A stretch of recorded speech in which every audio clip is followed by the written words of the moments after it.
In around 1750 BCE, in the ancient city of Babylon, a king named Hammurabi created a code, the Hammurabi Code, which was a system similar to today's law and order that is one of the earliest recorded evidence of any kind of law or list of rules throughout an era.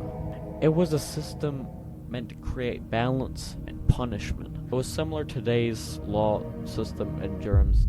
What?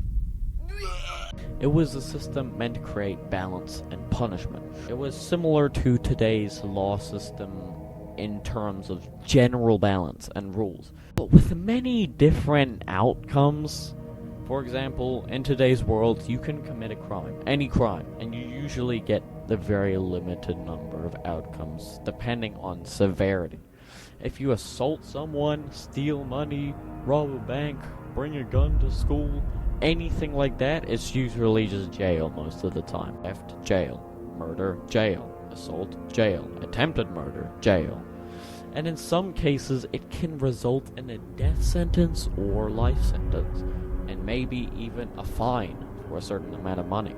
But compared to the times of the Hammurabi Code, we don't actually have much punishment or balance nowadays. The Code of Hammurabi was much more extreme.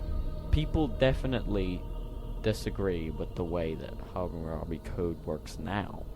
But back during its time, it just seemed like normal law. There are many examples I can show you in the Hammurabi, the Ham Code, just to show how bonkers it truly is.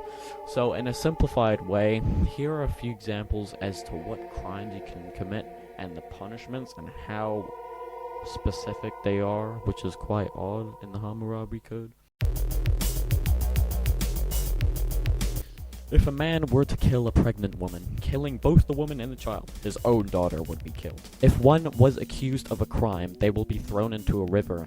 If the person swims to safety, they are not guilty. If they drown, the accuser wins the criminal's house.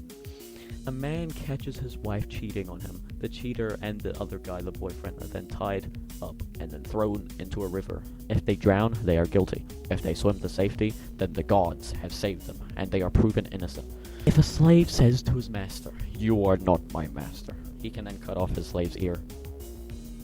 I'd make this person stop looking at me like that. If a son says to his father, "You are not my father," the father can legally disown him, and the son legally loses family status and position. The builder builds a house, and the building collapses on the owner of the house. The builder is executed. If a man breaks another man's bone, he will get that exact same bone broken. Man destroys another man's eye, he will have his own eye destroyed. Eye for an eye. If one were to steal any item from a palace or temple, they will be executed. No option to return or appeal, nothing, just instant execution. So, with all these examples, we can truly see how bonkers it is. Another point I want to make is that we see the Hammurabi Code as cruel, insane, humane, bonkers, all that. But back then, in ancient times, when it was made, they just thought it was normal. It's like, oh man, I can't break that guy's bone, because then I'll get my bone broken, whatever. It was just a different form of balance to them. Not bad or good, just balance, not worse or better. So that makes me think, will people in 100 years, or even more, look at our law system and think it's cruel, or will they keep it for